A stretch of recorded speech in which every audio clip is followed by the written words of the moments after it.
I love love. I have always loved love. I think we all really love to be loved. We like to be appreciated. We like to feel good.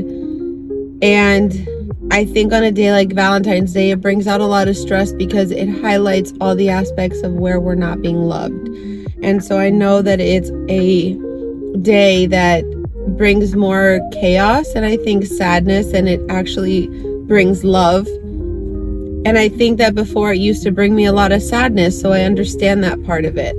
But now that I have grown so much into my independence, into loving myself and truly finding love, I've come to understand love in a whole nother form. I've come to understand love so deeply that it really does start with you. And I never loved myself. I never appreciated myself. I never valued who I was. And so every relationship that I was in, I was always giving way more than I should have ever given, because I was trying to receive something in return that just simply wasn't there. Because a person who doesn't love themselves, value themselves, and cherish themselves cannot love the person next to them the way that they should be loved, because they don't love themselves. And so you can't pour from an empty cup. You have to pour from a cup that's so full of love and light and compassion and vulnerability and energy, and just so full of everything, that way then you can pour that love into your spouse and your kids and your family and everybody that lives around you. But that love first has to come from inside of you, because again, you can't pour from an empty cup. You have to pour from a cup that's full of love and light. And that's where I went wrong, and I think where most of us go wrong. We keep looking for love in the wrong places. We have to look for love first within us, inside of our hearts, inside of our souls. Love ourselves first. Find all the things that we, maybe don't like so much about ourselves, and try to find love in that.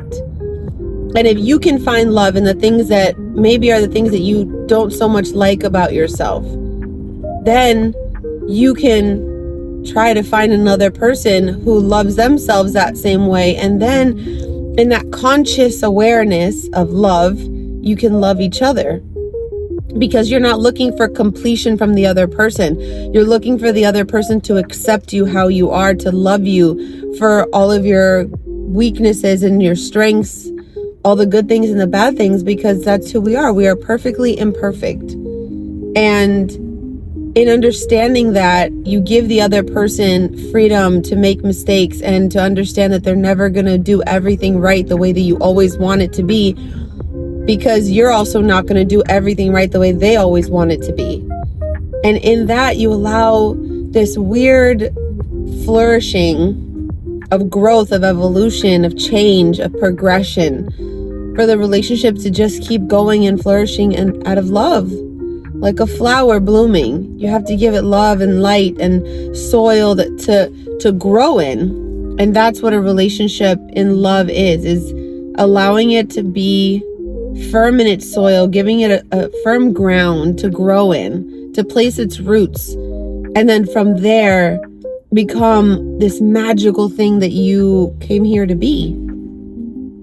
So love really can change the world. The right kind of love, the unconditional love, the authentic love, the love that comes from a secure place within you. And then that secure love will then change the world around us naturally. So I hope you have a beautiful Valentine's Day. I hope that you sit and journal or think about all the beautiful things that you are, and give this day to yourself first. And then from that love, give to others. I love you. Happy Love Day.